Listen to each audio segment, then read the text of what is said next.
Au début, régnaient les ténèbres. Et soudain, le Big Bang a donné naissance à des éléments dont l'expansion est infinie. Le temps, l'espace et la matière. Aujourd'hui, ils se sont développés plus que l'on ne peut l'imaginer, au-delà des limites de la planète où nous vivons, pour créer ce qu'on appelle l'univers.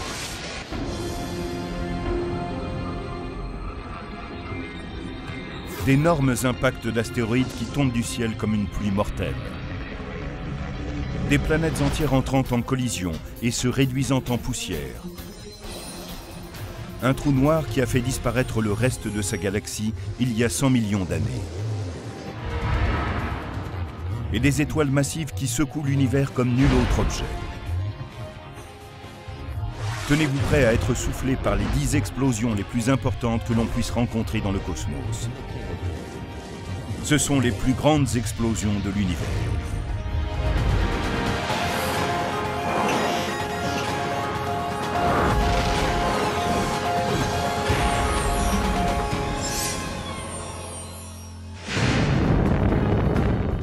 Elles peuvent en un clin d'œil rayer de la carte des villes de millions d'habitants.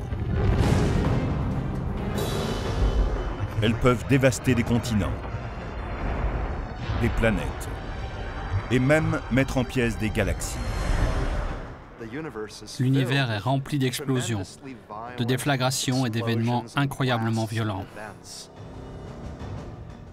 La sérénité qui règne sur la Terre est l'exception plutôt que la norme.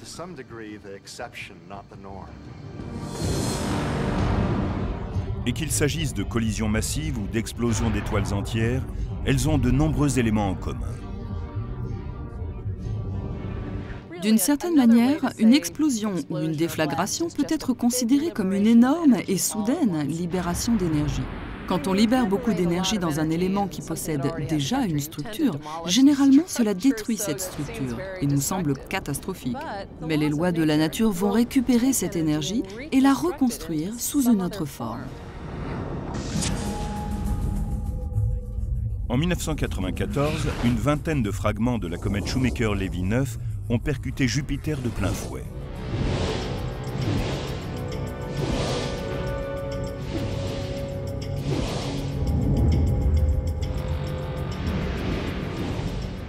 La surface de Jupiter était couverte de grosses cicatrices noires si importantes qu'on pouvait les voir avec un télescope amateur. Le plus grand fragment de la comète mesurait plus d'1,5 km et la puissance de son impact équivalait à 6 millions de mégatonnes de TNT. C'est 100 fois plus que tout l'arsenal nucléaire mondial. Si l'on prenait toutes les bombes qui existent sur Terre et qu'on les fasse sauter en une seule et énorme explosion, on frôlerait à peine l'intensité de la collision entre ces fragments et Jupiter.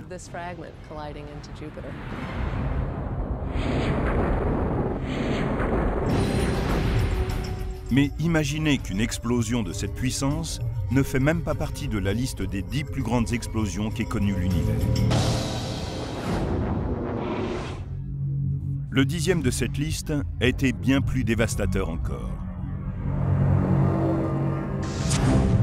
Numéro 10. La mort venant du ciel.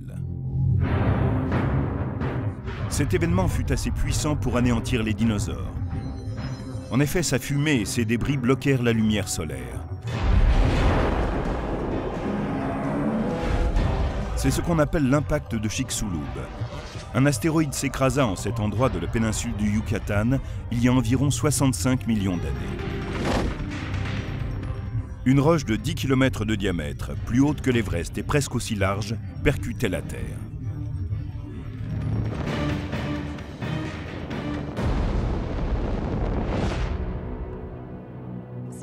Je suis assise devant le cratère d'un météore situé en Arizona. Il mesure plus d'1 kilomètre de large. Donc, si nous voulions le traverser en voiture à 90 km/h, cela nous prendrait à peine 1 minute. Eh bien, pour traverser le cratère de l'astéroïde qui a frappé la péninsule du Yucatan, il nous faudrait plus de 2 heures à la même vitesse. Vous imaginez quelle est sa taille par rapport à celui qui est derrière moi ? Ce cratère de 180 km de diamètre est assez vaste pour contenir New York, Philadelphie et tout le territoire entre ces deux villes. S'il s'abattait aujourd'hui sur la Terre, plus de 12 millions de personnes seraient immédiatement tuées, sans parler des blessés et des dégâts qui s'étendraient bien au-delà du cratère. Lors d'une explosion, l'énergie est libérée de différentes manières. Il y a la lumière aveuglante, produite au moment de l'impact, et la chaleur capable d'allumer des feux de forêt à travers tout le globe. Mais dans ces collisions, le plus dévastateur, c'est l'énergie liée au mouvement, ce que l'on appelle l'énergie cinétique. C'est elle qui crée le cratère et fait voler les débris.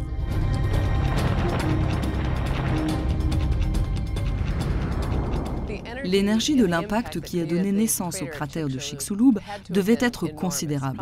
Elle devait avoisiner les 250 millions de mégatonnes. C'est énorme. La plus grosse bombe qui ait jamais explosé sur Terre faisait 50 mégatonnes. Comparé à ces 250 millions, cela vous donne une idée. L'énergie relâchée était également 40 fois plus importante que lorsque les fragments de la comète Shoemaker-Levy 9 ont frappé Jupiter. Comprendre la quantité d'énergie cinétique relâchée lors d'un impact d'astéroïde consiste simplement à résoudre une équation composée de nombreux chiffres.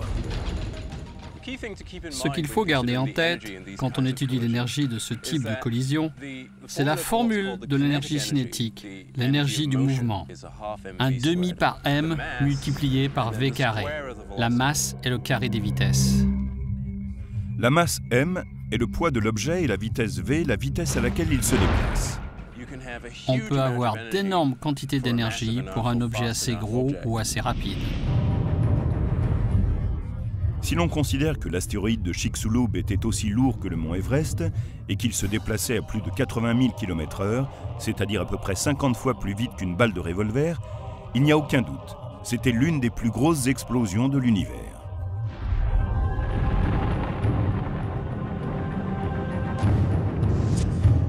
Mais quel est l'effet produit sur la structure de la planète ?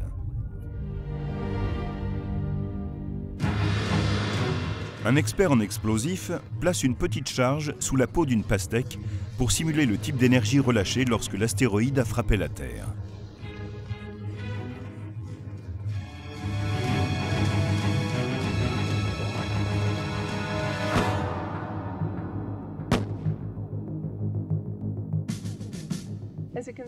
Comme vous le voyez, ce qui serait dévastateur pour nous ne le serait pas forcément pour la planète dans son ensemble.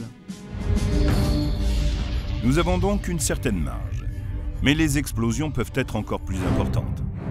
Numéro 9, l'impact martien. Heureusement, c'est Mars et non la Terre qui a été la cible d'un astéroïde 200 fois plus large que celui qui a frappé la péninsule du Yucatan. L'astéroïde qui a frappé Mars, il y a environ 4 millions d'années, mesurait environ 2000 km de diamètre. C'est à peu près la taille de Pluton ou d'un territoire qui irait de Denver à la Floride et de Chicago jusqu'au sud du Texas. C'est énorme. Et il ne s'agit que de la taille de l'astéroïde. Le cratère, que l'on appelle bassin boréal, couvre quant à lui 40% de la planète Mars. Le bassin boréal de Mars mesure environ 8500 km de large. Le cratère qui est derrière moi mesure à peine 1,5 km de large. Il faut le multiplier par plus de 5000 pour avoir une idée du cratère de Mars. Il est à peu près aussi grand que le continent africain. C'est incroyable. C'est vraiment immense. L'astéroïde qui a frappé Mars n'était pas plus rapide que celui qui a frappé le Yucatan, mais sa masse était plusieurs fois supérieure. Et l'événement produisit une libération d'énergie beaucoup plus importante. Cela représente environ une énergie 1 million de fois plus élevée, c'est-à-dire 250 millions de mégatonnes. Ça fait beaucoup. C'est pourquoi on trouve sur Mars un aussi vaste bassin boréal. Si un astéroïde comme celui-là frappait aujourd'hui la Terre, le bilan se compterait en milliards de morts. Et peu après, il n'y aurait plus aucune forme de vie sur la planète.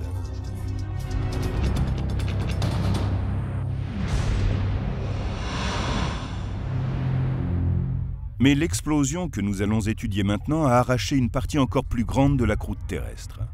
Heureusement, elle s'est produite à une époque où la vie n'était pas encore apparue sur Terre. Numéro 8. La théorie de l'impact géant. Cette fois, Mars n'est plus la cible. Mais imaginez un astéroïde de sa taille qui s'écraserait sur la Terre. La plupart des spécialistes planétaires pensent que c'est exactement ce qui s'est passé peu après la formation de la Terre, il y a environ 4,6 milliards d'années. C'est ce qu'on appelle la théorie de l'impact géant.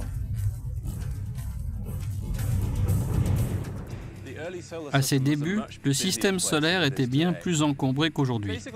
Les éléments n'étaient pas encore bien en place. Des tonnes de fragments se baladaient un peu partout, entraient en collision, pour finalement produire les objets que nous connaissons aujourd'hui. La Terre n'était alors qu'un terrain vague en pleine fusion. On n'y trouvait aucune forme de vie, mais ce n'était pas plus mal car la violence des collisions aurait anéanti celle qui aurait pu s'y trouver. Comment la Terre s'est-elle remise de l'événement le plus violent de son histoire ?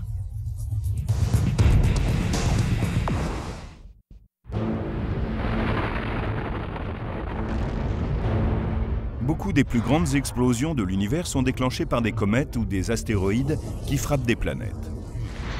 Ces impacts peuvent engendrer une énergie des centaines de fois plus redoutable que tout l'arsenal nucléaire terrestre.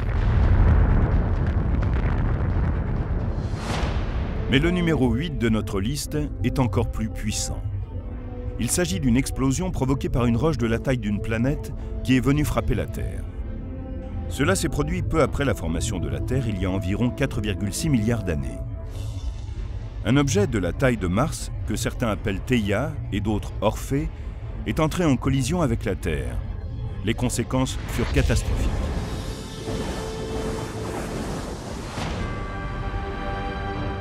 Cette proto-Terre, d'une taille 3 fois supérieure à celle de Mars, a libéré bien plus d'énergie cinétique que l'astéroïde de la taille de Pluton qui a frappé Mars.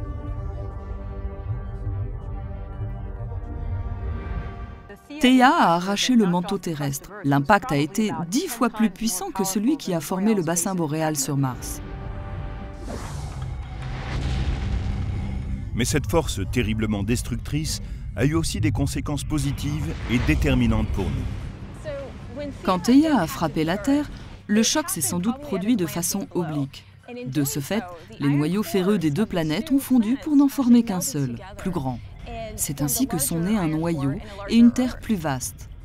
Au cours de l'impact, le manteau de Theia a sans doute volé en éclats, ainsi qu'une partie de la croûte terrestre, car Theia était un peu plus petite. Tous ces débris de croûte se sont mis à flotter en orbite avant de s'assembler pour former la Lune.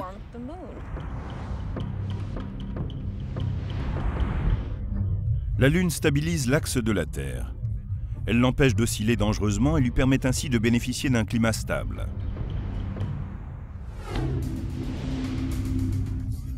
Elle a également ralenti progressivement le rythme de rotation de la Terre jusqu'aux 24 heures que nous connaissons aujourd'hui. Pour simuler la puissance de cette explosion, notre expert en explosifs a placé une charge sur une pastèque qui représente la Terre. Va-t-elle cette fois être pulvérisée ?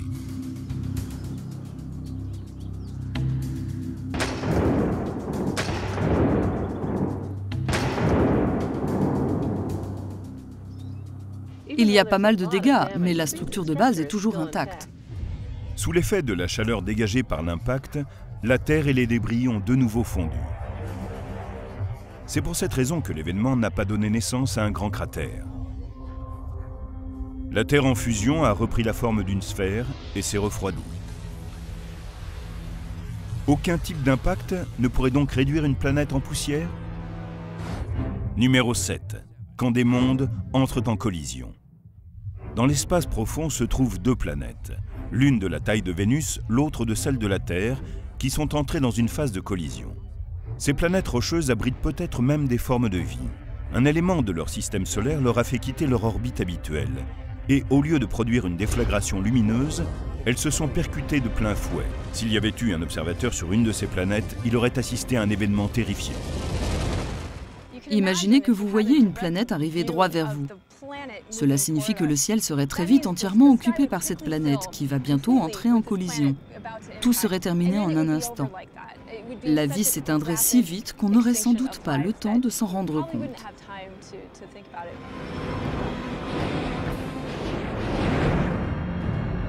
Ce scénario catastrophe n'a rien de fictif. Certains chercheurs pensent qu'au cours des derniers millénaires, une explosion massive de ce type a ébranlé un système stellaire binaire situé à plus de 300 années-lumière. Il s'agit de BD plus 20307 dans la constellation du Verseau.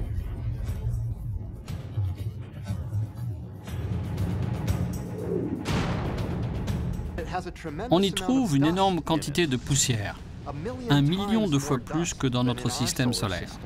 Nous pensons que cette poussière a été produite par la collision de deux planètes de la taille de la Terre et de Vénus à peu près.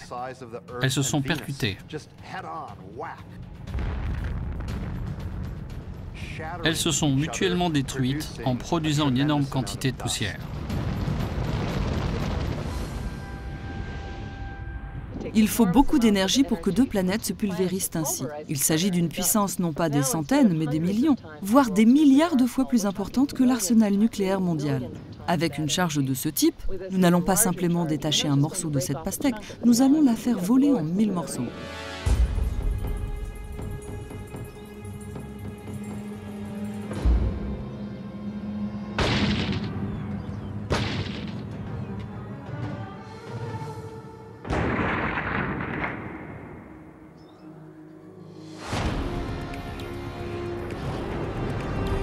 Aussi terrifiante et destructrice que soit une collision planétaire, elle reste plus modeste que celles qui mettent en jeu des étoiles.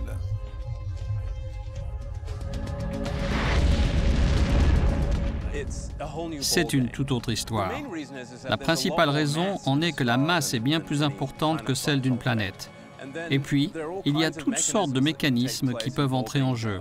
Fusion nucléaire, effondrement gravitationnel, et qui peuvent générer une formidable énergie.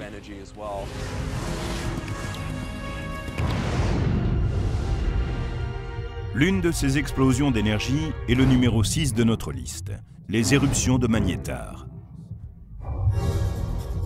Les magnétars sont des étoiles à neutrons qui tournent très rapidement. Ils se forment lorsque des étoiles qui font plusieurs fois la taille de notre Soleil s'éteignent et s'effondrent sur elles-mêmes. Imaginez que le Soleil, dont le diamètre est de 1 392 000 km, se rétrécissait jusqu'aux 60 km² de l'île de Manhattan. On estime que toute cette matière condensée dans un si petit espace serait 10 millions de fois plus solide que l'acier. Pour vous donner une idée de l'incroyable densité d'une étoile à neutrons, si ce bouchon était rempli de matière d'étoiles à neutrons, il pèserait environ 100 milliards de tonnes sur Terre, plus que cette colline, plus que la montagne entière. Le nom magnétar vient du fait que certaines étoiles à neutrons, pour des raisons que nous ignorons encore, possèdent les champs magnétiques les plus importants de l'univers.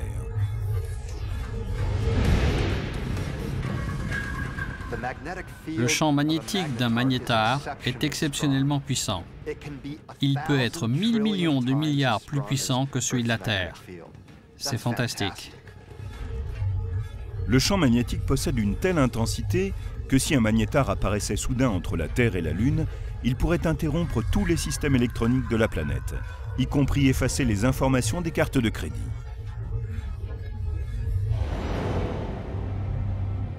Si les éruptions de magnétars sont si puissantes, c'est que les champs magnétiques autour de certaines zones de l'étoile se tordent parfois tellement qu'ils ne peuvent aller plus loin.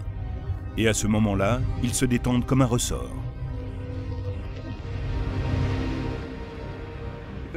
Le processus est similaire à celui d'une éruption solaire, car c'est le champ magnétique qui augmente l'énergie. Ce sont les secousses, les enchevêtrements, les reconnexions de lignes de force qui vont dans différentes directions, qui produisent l'énergie qui donne sa puissance à l'éruption.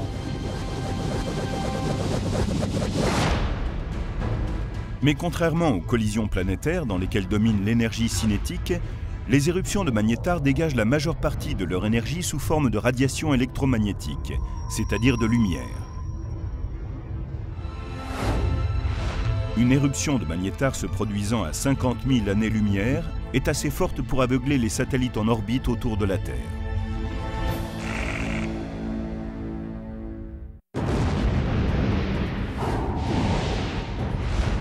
Les plus grosses explosions de l'univers dépassent tout ce que l'on peut imaginer sur notre planète. Leur puissance équivaut à des milliards de fois l'arsenal nucléaire mondial.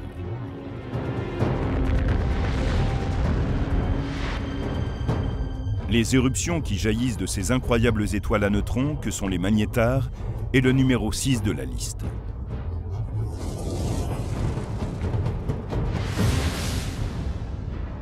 Et l'une des plus puissantes de ces éruptions jamais observées depuis la Terre a libéré en un seul dixième de seconde autant d'énergie que notre Soleil en 100 000 ans. En 2004, une déflagration est produite par un magnétar appelé SGR 1806-20, situé dans la constellation du Sagittaire.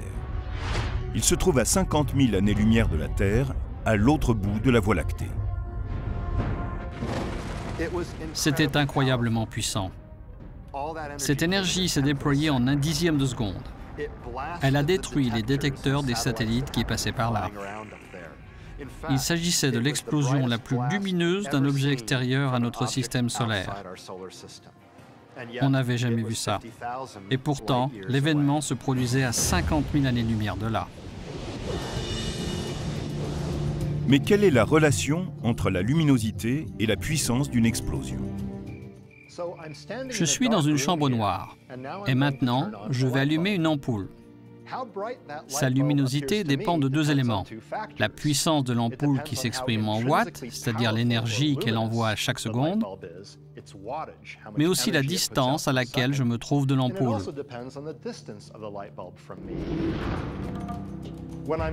Quand je suis près de l'ampoule, je vois qu'elle est lumineuse. Si je m'éloigne, en multipliant par 2 la distance à laquelle je suis, la lumière semble 4 fois plus faible.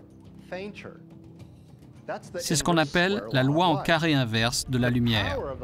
La puissance de l'ampoule est restée la même, mais quand je m'en éloigne de 2 fois la distance initiale, seul un quart de son intensité parvient à mon visage et à mes yeux. Les astronomes mesurent la luminosité apparente d'une étoile ou d'une explosion, puis calculent sa distance par différentes techniques. Et à partir de ces 2 variantes, ils déduisent la puissance de la source.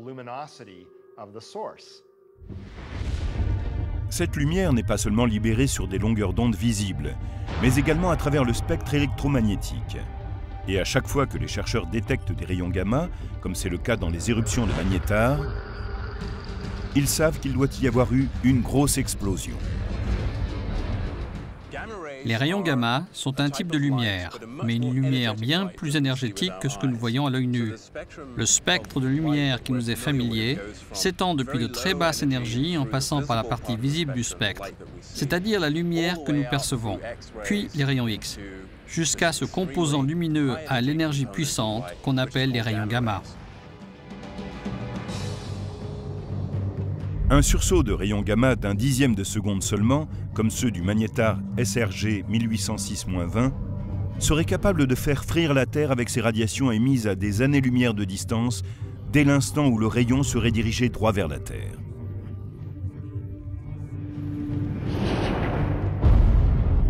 Mais les explosions de l'univers ne durent pas toute une fraction de seconde. Numéro 5. L'explosion d'une durée de 100 millions d'années. À 2,6 milliards d'années-lumière de la Terre, un trou noir supermassif, des milliards de fois plus grand que le Soleil, a causé des ravages au centre d'un amas de galaxies. MSA 735 a libéré 2 jets continus de particules dans des directions opposées. Les spécialistes pensent que ces jets se sont déchaînés pendant une centaine de millions d'années, en envoyant 2 énormes bulles vers les galaxies environnantes. MSA 735 est l'exemple même d'un trou noir soufflant des bulles. Ce que nous voyons ici, ce sont des cavités géantes évacuées par ces jets de grande puissance. Depuis le trou noir, il transporte ces énormes quantités d'énergie sur d'immenses distances, jusqu'à 1 million d'années-lumière de là. 1 million d'années-lumière, c'est 10 fois la largeur de la Voie lactée. Cela montre la puissance de ces jets, capables de créer 2 bulles d'une telle taille.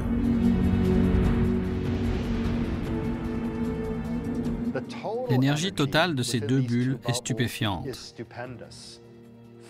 Elle excède de loin tout ce qu'on connaît dans l'univers en termes de concentration d'énergie. Mais il faut se souvenir que cette énergie a été libérée sur plus de 100 millions d'années. Cela signifie que pour une unité de temps, la quantité d'énergie relâchée n'était pas si importante. Pourtant, les jets sont assez puissants pour lancer les particules à des vitesses de millions de kilomètres/heure, équivalentes à environ un quart de celle de la lumière. Les jets et les bulles produits sortent d'1% seulement des trous noirs de l'univers. Les forces près de ces monstres sont tellement gigantesques qu'au lieu de tout avaler, ils finissent par repousser certaines particules. Il est important de souligner que ces explosions gigantesques ne correspondent pas à l'explosion du trou noir lui-même, mais plutôt d'éjections de particules qui sont à proximité. En entrant en collision, elles peuvent, dans certains cas, être éjectées de cette région proche du trou noir.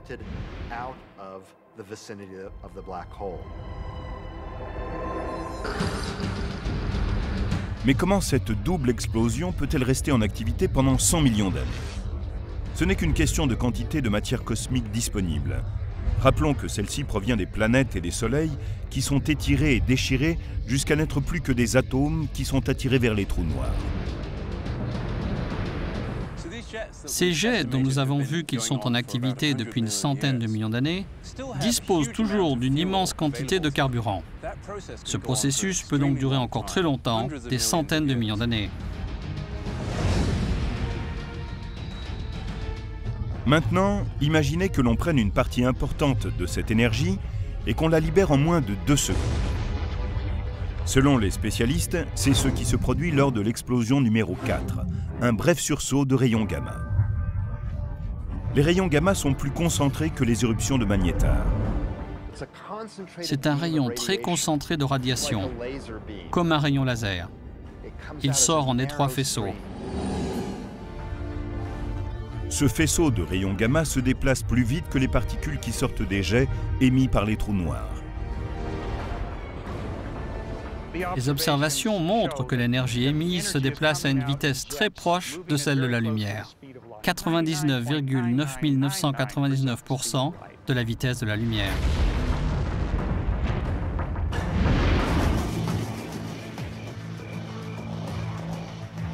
À cette vitesse époustouflante, il suffit de quelques dixièmes de seconde pour qu'un bref sursaut gamma relâche autant d'énergie que le Soleil durant des millions d'années. Mais pendant longtemps, les spécialistes ne parvenaient pas à comprendre pourquoi certains sursauts gamma duraient plusieurs secondes ou même plusieurs minutes, et d'autres, plus communs, une fraction de seconde seulement. Et puis, en 2005, une explosion de rayons gamma conduisit les chercheurs à élaborer une nouvelle théorie. Des étoiles à neutrons d'une densité extraordinaire se détruisant mutuellement. La puissance des bombes atomiques fabriquées par l'homme n'est rien à côté des explosions cosmiques ou des galaxies s'entrechoquent. Tandis que nous continuons à examiner les 10 plus grosses explosions de l'univers, ces épisodes cataclysmiques produisent en ce moment même autant d'énergie que le Soleil au cours de millions d'années. Les brefs sursauts gamma portent le numéro 4. Pendant des années, les spécialistes ont cru connaître l'origine des longs sursauts gamma qui durent plus de 2 secondes et peuvent même aller jusqu'à plusieurs minutes. Ils viennent de galaxies qui contiennent des étoiles massives. Quand certaines étoiles massives meurent, elles s'effondrent et explosent en libérant d'incroyables quantités d'énergie, des jets concentrés de rayons gamma. Mais en 2005, des détecteurs ont repéré dans l'espace un puissant sursaut gamma qui n'a duré qu'une fraction de seconde. C'était passionnant, car les sursauts de rayons gamma que nous avions observés auparavant étaient de la catégorie des longs sursauts gamma, issus de galaxies où s'éteignaient des étoiles massives. Ici, on avait quelque chose de différent. Ce sursaut gamma était bref et venait d'une région où il n'y a pas d'étoiles massives. Cette explosion venait d'une galaxie dont on pense qu'elle comprend des étoiles à neutrons d'une densité incroyable, qui fonctionnent en système binaire, Elles tournent l'une autour de l'autre. Les spécialistes pensent qu'un sursaut gamma aussi bref et puissant se produit lorsque deux étoiles à neutrons entrent dans une danse fatale. Elles tournent de plus en plus près l'une de l'autre et finissent par se percuter.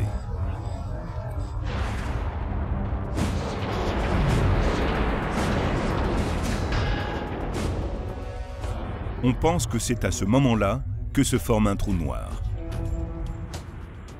Lorsque les deux étoiles à neutrons finissent par se toucher, l'une des deux étoiles est déchiquetée et devient un disque.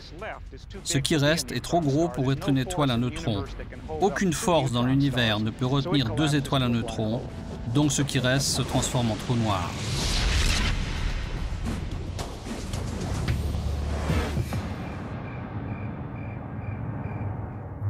Le 9 mai 2005, un sursaut gamma, GRB 050509b, est le second à naître cette année-là. Mais c'est le premier qu'on parvient à localiser.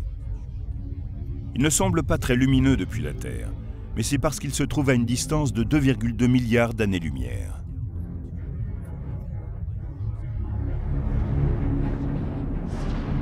Le sursaut gamma GRB 0509b n'a duré que 40 millisecondes, mais dans ce laps de temps, il a libéré autant d'énergie que le Soleil en 100 millions d'années.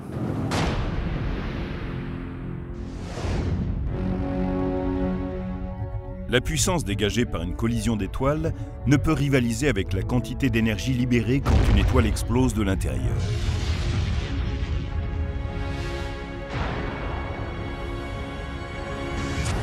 Numéro 3. Les supernovas. Quand les grandes étoiles meurent, elles ne s'éteignent pas, comme ce sera sans doute le cas pour le Soleil. Elles produisent une forte explosion.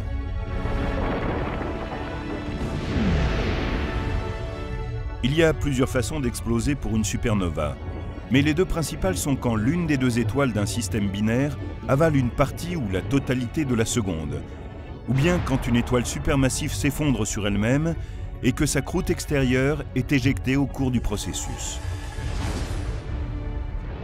Dans les deux cas, une quantité stupéfiante d'énergie est relâchée en un court laps de temps. L'énergie du déplacement, l'énergie cinétique de la matière éjectée, équivaut à toute l'énergie que le Soleil libérera au long des 10 millions d'années de son existence.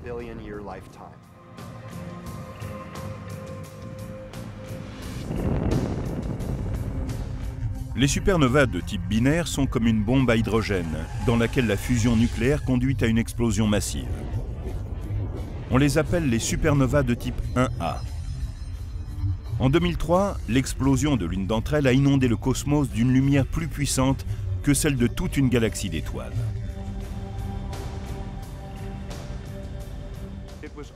Elle était 20 milliards de fois plus lumineuse que ce que le Soleil produit en 2 semaines.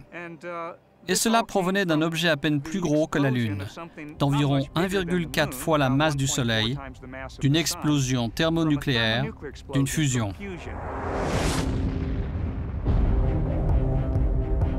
Dans le cas d'un autre type de supernova, la supernova à effondrement de cœur, une quantité incroyable d'énergie est libérée lorsque la croûte extérieure craque et est mise en pièces par le noyau plus dense de l'étoile. Imaginez que cette balle de ping-pong représente le matériau externe de l'étoile, plus léger, tandis que cette balle représente le noyau interne, lourd. On peut constater que la balle de ping-pong ne rebondit pas très fort. Et voilà le rebond de l'autre balle. Et maintenant, on va s'apercevoir que lorsque je les envoie ensemble, le rebond de la balle colorée propulse la balle de ping-pong beaucoup plus haut.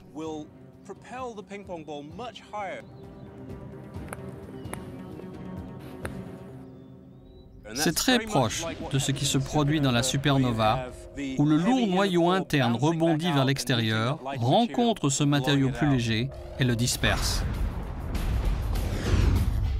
En 2005, l'explosion d'une supernova SN 2005 AP a produit une lumière 300 fois plus forte que celle d'une supernova normale de type 2. Mais elle ne causa aucun dommage sur Terre, car heureusement, elle se trouvait à quelques 4,7 milliards d'années-lumière. Et comme pour beaucoup d'autres explosions de notre liste, les supernovas ne font pas que détruire.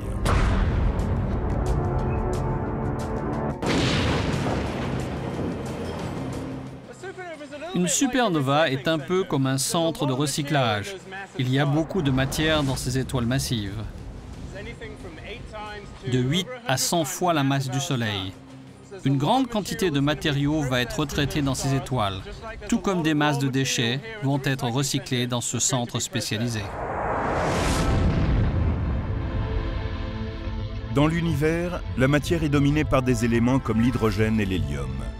L'intérieur d'une étoile sur le point de former une supernova est la principale source de métaux et d'éléments lourds indispensables à la vie. Ces matériaux sont classés en différentes catégories. L'étoile fabrique des éléments de plus en plus lourds, en commençant par l'hydrogène et ensuite l'hélium, puis elle continue avec des éléments de plus en plus lourds jusqu'au fer. Et là, le processus de fusion s'arrête. Plus tard, quand elle devient une supernova avec le mouvement de compression que cela implique, l'étoile peut fabriquer des éléments encore plus lourds.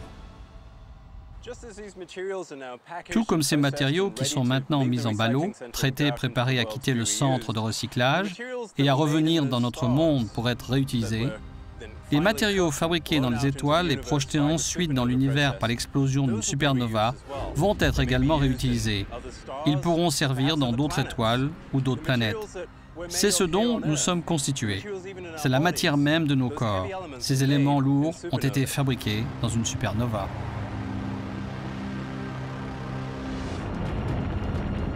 Les supernovas sont des explosions massives, mais elles peuvent aussi déclencher des explosions secondaires dont l'énergie sera encore plus importante. Numéro 2. Les longs sursauts gamma. Les longs sursauts gamma proviennent de la plus puissante explosion de supernova.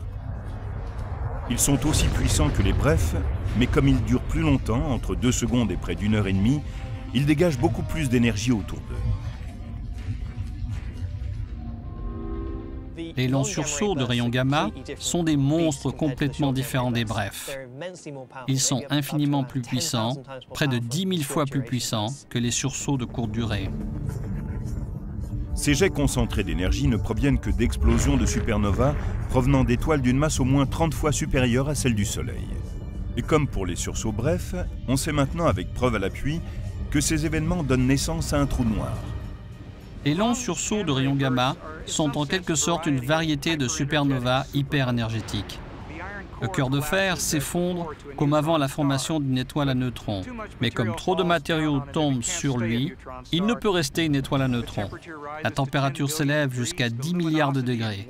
La luminosité sur 1 mètre carré est aussi forte que celle du Soleil. Et cette force peut s'écouler au niveau de l'équateur. Elle reste concentrée, comme dans un fusil, et explose l'axe de rotation de l'étoile. Quelle quantité d'énergie libère le plus puissant de ces longs rayons gamma par rapport au Soleil? La réponse est surprenante.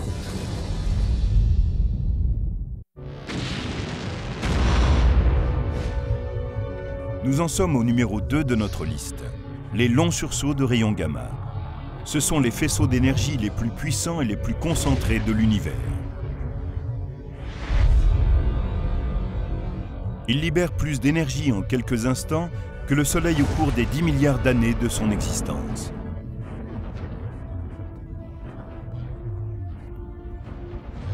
La clé de leur puissance dévastatrice est liée au degré de concentration de leur énergie. Un expert des armes à feu illustre ce point avec 2 fusils à pompe différents. Tout d'abord un fusil court, avec lequel le tir se disperse rapidement après avoir quitté le barillet, contrairement au sursaut gamma.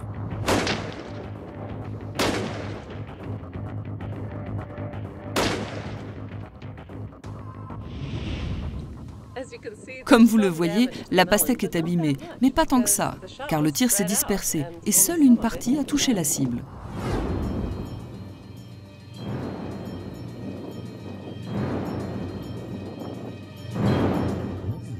Maintenant, notre expert utilise une arme avec un long canon qui permet un tir concentré, comme dans un sursaut de rayons gamma.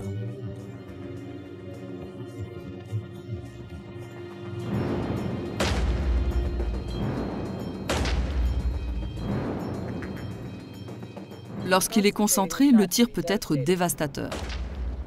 C'est une chance pour nous que la plupart des sursauts gamma soient libérés à des millions, voire des milliards d'années-lumière de la Terre et pointés dans d'autres directions. On pense que ces jets concentrés sont tirés lorsqu'une étoile massive s'effondre en un trou noir. En 2008, les spécialistes ont détecté un des plus puissants sursauts de rayons gamma jamais enregistrés, le sursaut GRB 080916C. Il a duré 23 minutes.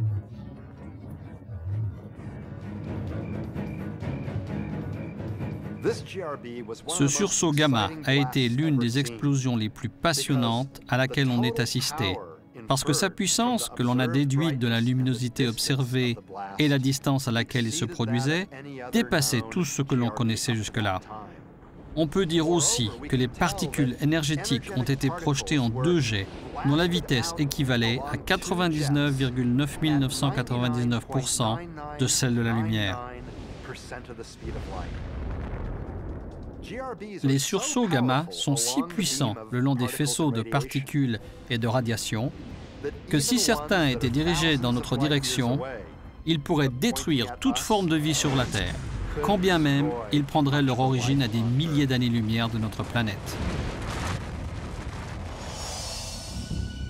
Mais si les sursauts gamma longs sont les explosions les plus puissantes de l'univers, pourquoi ne sont-ils qu'en deuxième place sur notre liste? C'est que la première place revient à un événement qui ne s'est pas produit à l'intérieur de l'univers, mais au moment de sa formation. Numéro 1, le Big Bang. Cette mère de toutes les explosions est sur le plan technique une expansion et non une explosion, car elle ne s'est pas tenue à une zone précise. Il ne s'agissait pas d'une explosion qui se serait produite quelque part dans l'espace. C'est tout l'espace, le tissu même de l'espace-temps qui est né. Donc, si on cherche la plus forte explosion, le Big Bang est une explosion aussi puissante qu'il est possible de l'être. C'est tout l'univers qui explosait pour prendre forme. La vitesse et les températures du Big Bang dépassaient tout ce qui a jamais pu se produire dans l'univers. Ce sont des températures au-delà de ce que l'on peut imaginer.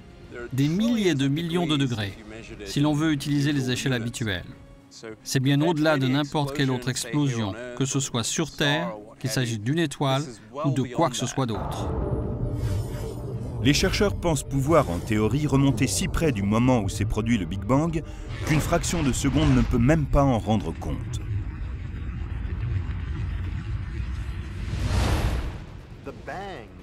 L'explosion du Big Bang, au début de l'univers, est un moment que l'on définit comme une inflation. L'univers a pris une ampleur incroyable.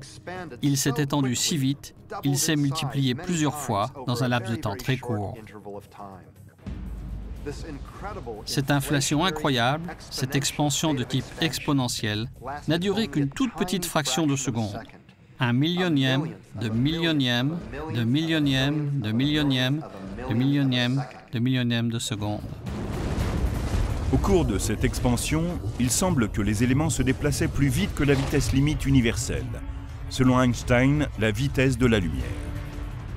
En fait, l'univers s'est étendu si rapidement que cela s'est produit à une vitesse plus grande que celle de la lumière. C'est bon. Cela ne contredit pas la théorie de la relativité d'Einstein. L'espace peut s'étendre à une vitesse plus rapide que celle de la lumière. Aucune particule ne peut se déplacer plus vite que la lumière. Mais l'espace, lui, peut s'étendre plus vite que la lumière. Et il le fait.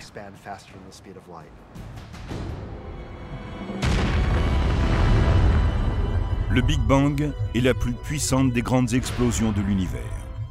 Mais ces brusques libérations d'énergie font bien plus que de détruire. La création de l'univers, du Soleil, des étoiles, de la Lune, est liée à cette soudaine et fabuleuse libération d'énergie. Il y a un lien très fort entre la matière manifestée sous une certaine forme, qui est ensuite détruite et qui réapparaît sous une autre forme. Et vous savez, c'est par ce processus que nous sommes là. Tandis que l'univers évolue, ces fabuleuses explosions continuent de détruire des mondes entiers.